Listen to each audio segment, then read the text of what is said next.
welcome back to Everything But the Bagel podcast, where we talk about everything but the bagel. but the bagel. But the bagel. And today's topic is called adulting. Something that is kind of scary. Especially at this age, and being two 20-year-old women, adulting is kind of scary.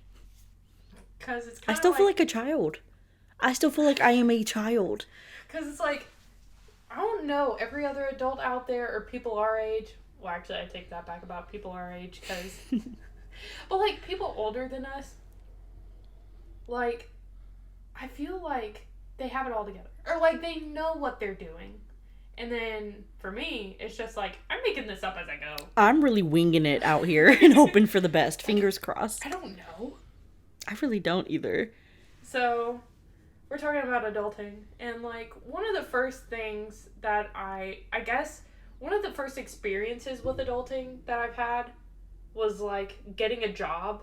Oh, yeah, for sure. Working at a place I shall call Chicken King. Which I later worked at Chicken King with you later. Yeah. We were chicken peasants. Anyway. And then I quit, so there's that. Well, I quit later too, but you at least gave 2 weeks notice. I quit. Anyways, that's a different story, but one of the first, and I've had the, like, you have to go through this for every job when you're, like, filling out forms and stuff, but the form that terrifies me the most is the W-4 tax forms. Oh my gosh. I literally had to have the lady help me fill it out. I didn't know what I was doing at all. She told me what to do. So I was actually talking to my mom about this the other day, because I was telling her what this episode was going to be about, and I was like, I want to mention the tax forms that you have to fill out when, like, you get a job. And she's like, they're not that bad. They're quite literal. And I'm like, but Mom, you fill out something wrong, the IRS will probably, like, bust down your house looking for you and saying, why did you file like you were married? The fear I have of being thrown in prison just because I'm an idiot is, like, an actual fear of mine. Not because you, like, planned out this huge heist or anything. It was just because you filled out a form wrong. It's a genuine fear of mine. It is. It's completely irrational, but it's there. Because anybody who's had to fill out the form, it's like, oh, are you single or married? Which should be a pretty simple question, you know? But, like, it says if you're singled, enter 0 or 1. And that's the one that always gets me. Like, and I always 0 or 1? Yes. What? And that's the one where I have to, like, text my mom. Because when I was doing it for my current job, I took a picture of the form and I sent it to her. And I was like, Mom, which one? And, like, I think 0 is if you're a dependent, and I think 1 is if you're filing individually or something for tax purposes. Listen, I really don't know. I did whatever either. Holly told me to do. But it's terrifying because I'm like, I don't know. But, like, what if my interpretation of the tax form is not what they meant to tell me? Or, like, how they meant to say it. So I'm always terrified. Well, then you're going to prison. You're going to prison. Oh, so what are you in for? Not tax evasion. But I didn't know what I was doing. I couldn't fill out the tax form correctly. They're like, wow, you're weak. Okay, so for me, I know something that occurred recently that I'm going through is opening a bank account. Now, most people either got a bank account when they were a kid, a parent did it for them, or maybe in high school, or once they graduated, or, you know, when you got your first job. Not me, okay? Not me. So, at my mom's bank, the bank that she uses, she is under our grandmother. She was, like, you know, grandfathered in, kind of just, you know, attached to her account. And grandmothered in, if you will. Grandmothered in, if you will. And when my mom took me and my other brother, Micah, because we were both 17 at the time, we could have been grandfathered in under her. And so Micah was smart, you know, brought his ID with him like most people think to do. So, he was able to get his bank account set up, fixed. I left my ID at home because I brought my wrong wallet with me. That was my first mistake. The second mistake was believing that I was going to come back within a week and fix it. Because it didn't happen. I'm now 22 years old and don't have a bank account. So, okay, so what I would do when I worked at jobs is when they'd give me a check, I would sign it over to my mom and she'd go put it in her account and then pull out the cash to give to me. I did that with Chicken King and the craft store that I worked at.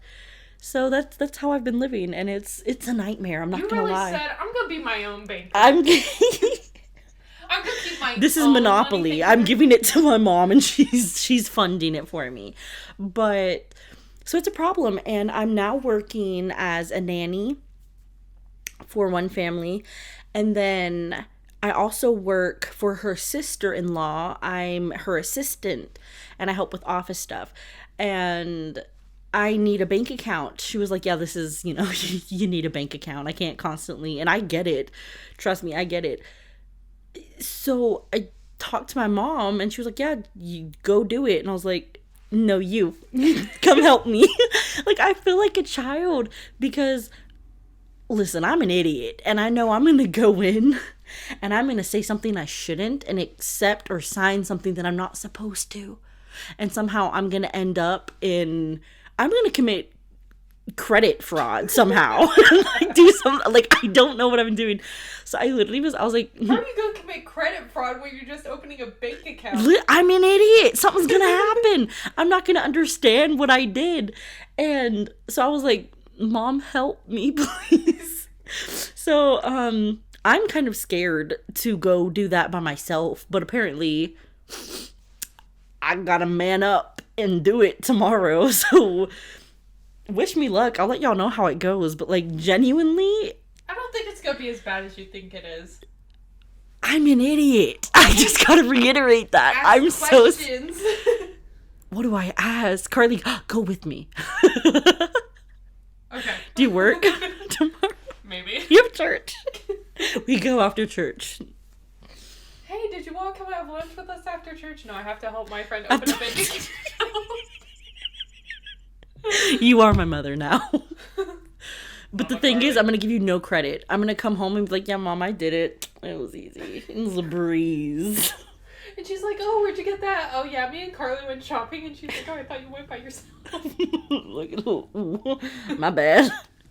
Oh, which brings me to another fear, which I guess kind of deals with banks. Yeah. Well, it does. It does, yeah. Car dealerships. I will fear the day that I have to go to a car dealership and buy a car from a car dealership. Listen, we're in our 20s and we are women. They want to take advantage of us at car dealerships. They do. One of my only experiences at a car dealership was when my mom got her new car. Oh, yeah. And let me tell you this story. This is quite interesting. Yeah. So my mom and my dad, they had Shout out Shelly. Yes. Love you, Shelly. And Brad. Yeah. So Bradley, if you will. She had a 2006 Ford Expedition for years. One time. They got that and they had it for 12 or 13 years, which at that point you've given a car a good life. It's time for it to retire. So my mom, she knew that she wanted the new Kia Telluride because, she wanted to downsize a little bit, but not downsize too much because we were still going to go on trips and stuff. So we went to the car dealership and she had already knew that they had the one that she wanted in stock. She just needed to go get it and do all the paperwork or whatever. And she had planned to trade her car in, as one does sometimes. Sometimes you can sell it on your own.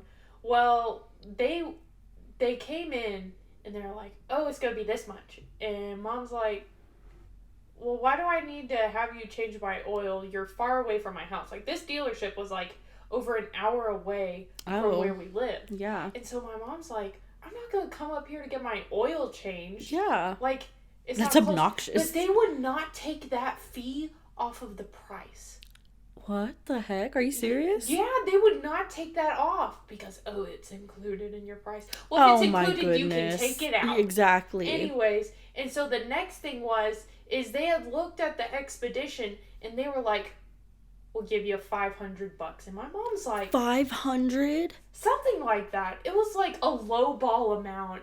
And my mom was mad. Yeah. And so rightfully my so. mom, thinking she could play these card dealers, she was like, okay, I want the keys to my car. And so the man walked away and she's like, watch this. They're going to come back and they're going to lower the price. The man and like his supervisor came back and gave her the keys back to the Expedition. And so they understood the assignment. They said, I understand. Like, okay. All right. And because like at the time and even still now, that's a very popular car. So they know that they can get full price for it. Oh, yeah. So me and my mom, we get back in the Expedition. We're just sitting in the parking lot. And I was kind of upset because I was like, we're getting a new car. You were excited. I rode up there with her. And I was like, we drove all this way for nothing. What? You're like, we're here for what?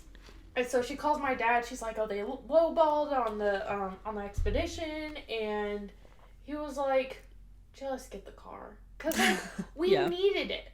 You know? And you were already up there, and they had it in stock. We were already up there. The Expedition was giving us problems. You know? It was an old car. It was. That had lived a good life. But they really should not have lowballed you like that. But they can, because they're a car dealership. Yeah, but like, that's obnoxious. So, end of story. We end up selling the Expedition by ourselves through, like, Craigslist or something, and got more money out of it. Oh, I didn't even know that. Yeah. That's crazy. So, we got more money out of it, and, my mom got the new car, but that... Y'all went through it. That played into my fear of, like, car dealerships, because you have to negotiate with them. Oh my gosh. And you have to act like you know what you're doing. I don't. I barely know what I'm doing in general. Like, I know for me, because I'm saving for a car, and I think you are as well. So in the near future, within the next couple years, I want to buy a car. I will not be going alone. I will be taking my dad with me. I will probably even bring a friend. My mom will also be like, listen, I'm not doing this by myself. This is a huge life event. Yeah, it's like I will fund the money, but y'all will help because I can't. Because I need to know, because like I've never really negotiated before. Yeah. So it's gonna be like a game of like deal or no deal. You know, you're gonna walk in and you're gonna be like, I want this car. You're gonna laugh in my face. Like, haha, here's the price, and I'm gonna be like, well, here's where you're wrong. Because I'm not paying that. They're gonna walk you out the door. They are. They're gonna be like, ma'am, you know that door that you walked in? You can walk right back out it. Because we are not dealing with this. Honestly. And see, I think, you know, my family's gonna be my little posse. Yeah. So we're gonna have a whole squad pulling up. Yeah. I'll pull up in like this huge limousine and be like, we're getting this car. You'll probably be with me when I buy a car too. Because I'm just going to bring everyone. Whoever wants to come, y'all can come. I need help. Why is it that, like, I feel like car dealerships are always hot? No, it is. It's obnoxiously so. Does anybody go car shopping in the cold? You should. Because who wants to... You're just sweating trying to buy a car. Then you get in and have to immediately bump the air. And then you have to take it for a test drive. Okay. Which is another field. No, shut up. Listen, I'm sorry, that was aggressive, but shut up. Listen, the fear I have of test driving a car when they awkwardly sit in the car with you, because I feel like any knowledge I have about driving is just gonna go. I'm suddenly not gonna be able to do anything, and he's gonna be like, we refuse to sell you this car because I don't believe you know how to drive. Is that an irrational fear? Does anyone else have that? Because like, I'm terrified to do that. So when my mom got her new car and we were test driving it, the dealer was like, okay, give me your license. So my mom gave her license to him. Yeah. And he didn't even go on the test drive with us. It was just me and my mom in the car. Oh. But see, I would love that. Like, COVID. Oh. That makes sense. Still, I was like, the fact that you trust a complete stranger. I mean, of course they have insurance, you know, but I would be terrified. Like, if I was in my mom's shoes, I'd be like, Are you sure you want to do this? No, but see, I feel like that would have made me way more comfortable. I don't look forward to them awkwardly sitting in the car with me, and I have to drive them around. It's like taking your driver's license test again. Oh my gosh. My hands were shaking. Genuinely, when I took that, my hands were shaking. So that's a fear of mine, genuinely, is having to drive a car dealer around. See, be like, I know how to drive, sell me this car. Well, I feel like car dealerships, like, they should buy this huge plot of land, which most of the time that they do. Yeah. But they should have, like, a little test track in the back. Oh my gosh, that would be amazing. That would be amazing. Where they can monitor, and there's no way that you can crash this car. Of course, someone would find a way. Oh, for sure, crash, for sure. But still, at least you're not going to be out in the middle of traffic on a major highway. Yeah. It makes me mad. I don't want to test drive. If anything, I'd be that person to bring my mom and have my mom test drive it. And she'd be like, you're the one buying it. I'm like, Mom, please just get in the driver's seat. Shut up. Like, hey, Mom, I don't. Can you tell me if this is a good car? I know one huge thing for me would be, like, leg room. Not me. I'm 5'2". Well, anyways. No, I want Apple CarPlay, and I know that's a huge but thing. I like Apple CarPlay. Okay, even if it's an older used car, I will be taking out that radio. Yes, for sure. In. Also, but I don't know how to do that, so I would get my dad to do it. I'll get your dad to do mine too, please. Well. Anyways, so on to our next segment. Is beforehand, I had asked Michala, what was, like, the first time that you truly felt like you were adulting? And we both had the same answer. And it was when we planned this trip to go to Helen. Yeah, it was for my birthday, actually. Well, it took place during my birthday, but it wasn't for my birthday. Because I remember it was, like, the first vacation that I went on with no adults. And we were the adults. We were adults at the time. Well, I mean, we're still adults. But, like, I was like, no parents. This is weird. No, and I'm terrified something's going to go wrong. I wasn't. See, this was, like, the weirdest feeling because, yeah, it was the first trip where I'm like, there's no adults with us. We're the adults. We're in charge. We can do whatever we want. Obviously, we weren't doing anything bad, like, at all. But it's just no, we were. But it's just the fact that, like, wow, we're doing this on our own. Like, this was the first time, genuinely, I was like, I feel like an adult. I am adulting right now. So let me we'll talk about this trip. That trip was awesome. It was a lot of fun. Until one of us almost died. We'll get to that. We'll talk about this trip to Helen. So it was like late May, early June when you had come over. I thought you meant when we went. I was like, my birthday's in July. I was like, fake friend. You don't know when my birthday is. It was like late May, early June. You had come over. And I remember me and you were talking about how we wanted to go on a trip. Specifically, Disney World was what we looked at first. And then it was a cruise. Because I had never been to Disney, never been on a cruise. Somehow this landed us at Helen. I don't know how we landed here. At the time, my grandmother, she had like, it was like a timeshare sort of situation. Mm-hmm. Does she not still have it anymore? I think she might, but I'm not sure. Okay, I was about to say, that's going to break my heart because that was so fun. We would never go back. We could. Anyways. So, so my grandmother, and like this place, it was kind of cute. It had like a lot of cabins, and then there was like 2 different pools. My mom was like, you could just go there. You could just pay your grandmother like however much it is to stay a night, which I think was only like $100 a night. It was super cheap, and we all split it. But split between 4 people, it wasn't that much at all. It and wasn't food bad. Wasn't that expensive. Like we didn't eat out every night. We had a taco night, and we had lasagna. We did. That was awesome. Poor Lexi did not like lasagna, though, so she sat there and picked at it, and then we went and bought her wings from Publix. Because we didn't know. Wait, she didn't say. Ingles. I said Publix. Yeah, Ingles.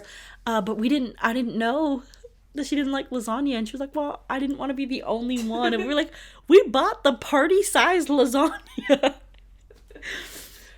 We ate all of it, too. All of it. That trip was really fun because it was Michaela's birthday, and, like, it was midnight, and me and my friend Olivia, we were like, Wait, I'm gonna interject. Before you tell this story, I have to explain something. The bunk bed situation. Oh my gosh. Okay, so there was a bed that Carly and Olivia were able to share because it was big. Like it was big enough. Full size or a queen size bed in one room, and then in another room it was bunk beds, and then you had the kitchen and the living room in the front. And there wasn't. Lexi and I were like, oh yeah, we'll take the bunk bed, and Carly and Livy took the bed, and which separate rooms. So Lexi and I are in our room, and she was on top of the bunk bed. I was at the bottom. Now, I don't know who made this bunk bed, but I have a bone to pick with them. Because the way they made them, the beds are so close together. If you're in the bottom, you cannot fully sit up at all. You have to kind of roll to your side, and you can kind of prop on your elbow a bit, but good luck. You can't actually sit up in this bunk bed. And it's not the fact that I was almost 20 years old. That was, even if you were a kid, like, it really didn't, you couldn't sit up in this bunk bed. I think I've rarely slept in a bunk bed where you were actually able to sit up.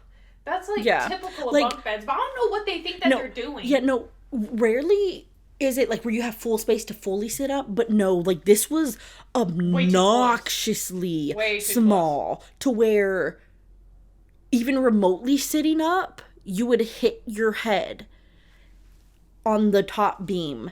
And then when I would roll over, I'm notorious for I swing my arm. I punched the top of this bunk bed so many times. I had 3 bruises on my knuckles when we left because I just kept punching it, trying to roll over. And I would wake up, and Lexi would know because I would be making sounds, and I'd be like, my fist. And she's like, what's going on? What are you? I'm like, I just punched the bunk bed again. Good night. And I would try to go back to sleep, and my fist was throbbing. So now that you understand the bunk bed situation, Carly, continue your story. So it turns midnight on the day that it was Michala's birthday. My birthday's July 9th. And just so you know. So me and Olivia, we were like, because we had all gone to bed. Yeah. But at midnight, me and Livy were like, let's go wake her up. But the thing was, I had a theory, and I said, Lexi, I think they're going to come in here at midnight. We just want to be obnoxious. And Lexi was like, no, they're not going to do that. We're sleeping. And I was like, yeah. If you could see the face I'm giving Carly right now. Huh? I said, if you could see the face, if they could see my face that I'm giving you right now. Because I believed her. And I thought, yeah, they're not going to come in here. We're sleeping. No. We're sleeping. We went to bed at like 10. So we were obnoxious. And we bust in there. We're like, we're screaming, happy birthday. We were like singing. And there's a video of this. And I sat up, smacked my head. And she was like, oh, and she's just like holding her head as we're continuing to sing. And you hear me go, I think I have a concussion. And I send this video to Michala every year. Oh, it cracks me up every time because it's so funny. But not only did that happen on her birthday, we had to get a cake. Naturally. So as I've said before, we had to go to Ingles. And they were about to close. And when Ingles is about to close, they start to like discount bakery items. Yeah. So the only thing that they had in their freezer or like their fridge, and Michala had already said that she wanted a cookie cake. Yeah. So we were going to get a cookie cake. So we take the cookie cake out of the fridge and we hand it to the employee. We're like, it's her birthday, just write happy birthday. And we told her to get creative. Now she admitted, she was like, I'm not creative. She goes, and I'm not the normal person back here that does it. And we were like, no, it's fine. That actually makes it funny. Just, write whatever. It's my birthday. You don't have to write happy birthday, but you can. We literally said you have free range. Make it funny. And I wanted rainbow icing. Yes. And so the rainbow icing had this big nozzle on it. So she wasn't able to fit the whole thing. So she was only able to put like 3 letters on it. So it just says, the whole thing just says birth. And the cake says birth and nothing else. The BIR is in rainbow. And it's huge. And then you have the TH in, like, a little, like, smaller... I think it wasn't, like, aqua blue or something. It was, like, blue or pink or something. And yeah. then she put a smiley face at the bottom. I'll post it on Instagram. We'll post it for this, as the introduction for this episode. But it was the funniest So I literally just had a cake that said birth. Not happy birthday. Just birth. Or birthday. Smiley face. Just birth. that was fun. That brings us to tubing. We have a story about we went tubing. Now, Livy, this might cause some PTSD. You might want to click off here. You might not want to listen. Listen, if this triggers you... If this is triggering in any way... I don't. I think it... No, I'm kidding. But, okay. So, tubing, you know? When you go tubing... In a river. There's tubing in a lake where you're dragged behind a boat. This is tubing in a river. Yeah.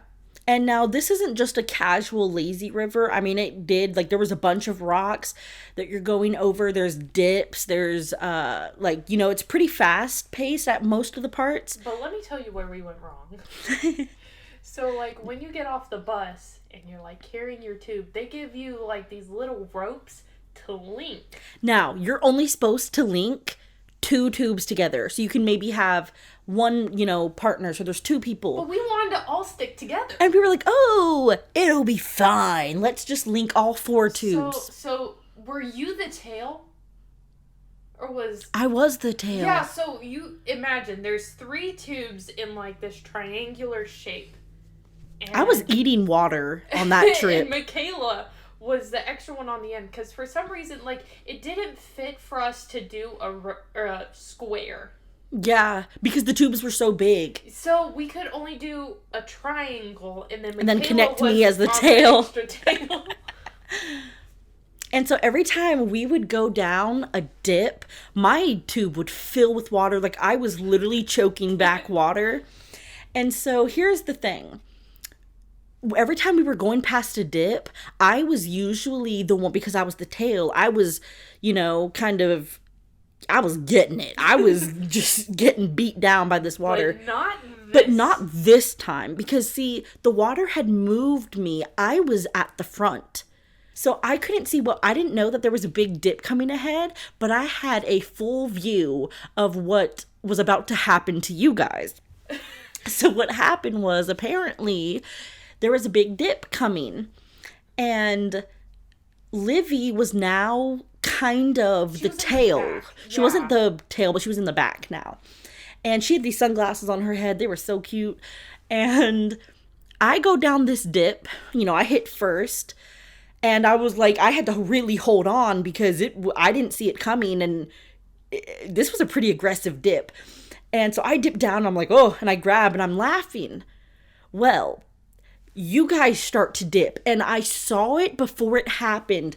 The front of Livy's tube, where her feet were hanging off, started to go in the water, meaning that she was gonna flip face first into the water. She was gonna just nosedive right on in. And I saw it about to happen, and next thing you know, she is, you know, it happens, she's under the water, and we're all laughing, you know, we're like, she fell in. A couple seconds go by, she's not resurfacing. I remember, I was like, okay, Livy just fell off. Yeah. That's what happens when you go tubing. And I didn't think it was that big of a deal. Like, oh, haha, and then, like, I was like, where's Livy? And then more seriously, I was starting to freak out. I was like, she's not coming up. Where's she? Livy? And then I kept looking back because I was like, is she stuck on a rock back there at the dip? Or was she stuck under the tube? So we're looking in the water. We're looking back. We're trying to see where she ended up. I feel pushing on my butt. She was under my tube. And our tubes start shifting to the side where it kind of moved. And she pops up. Sunglasses completely gone, and she's bleeding on her arms and her shoulder, like it's like the back. It could have been a lot worse because honestly, like, yes, she did have scratches and bruises because she was like hitting the bottom of the river. Yeah. But honestly, it was a pure miracle that she didn't get a concussion or drown. Yeah. That was scary. No, I was so thankful that nothing like serious had happened and she was okay other than a few bumps and scratches. And then when we talked to her afterwards, we were like, what happened? When she dipped down and went under, she hit a rock and tried to come up, but because of our tube, she couldn't. She was quite literally getting knocked into rocks and being pressed down by the water and by our tubes. So when she eventually came up, like, her poor shoulders and her back was all, and her elbows, like, I felt so bad. But, you know, again, we're so thankful. She is okay. She's alive and thriving. She's great. That is what we get for going on a trip by ourselves. Quite honestly, because if we had, like, someone else in charge, there would be, like, no, there's a reason they do this. But us, young 20s, we were just like, yeah, we're going to link all the tubes. It's going to be fine. We're going to go on a trip. That's a dumb rule, you know? No, because that was the rule. You're only supposed to link 2. And we literally were like, shh, just do it and get on. What can they say? What are they going to do? And then we even had the mindset, well, if they tell us to unlink, we'll unlink. It's not that big of a deal. Well, after that happened, we unlinked. So I was with Livy the rest of the time, and you were with Lexi. But see, when that happened, like, you and Lexi got way ahead of us. we was going. And, like, either you go really fast and zoom past or you get stuck and you're going slow. Exactly. No, do you remember the amount of times we got stuck on a rock because I was the tail trying to come down and I had to get out and move it and then jump down back into the tube?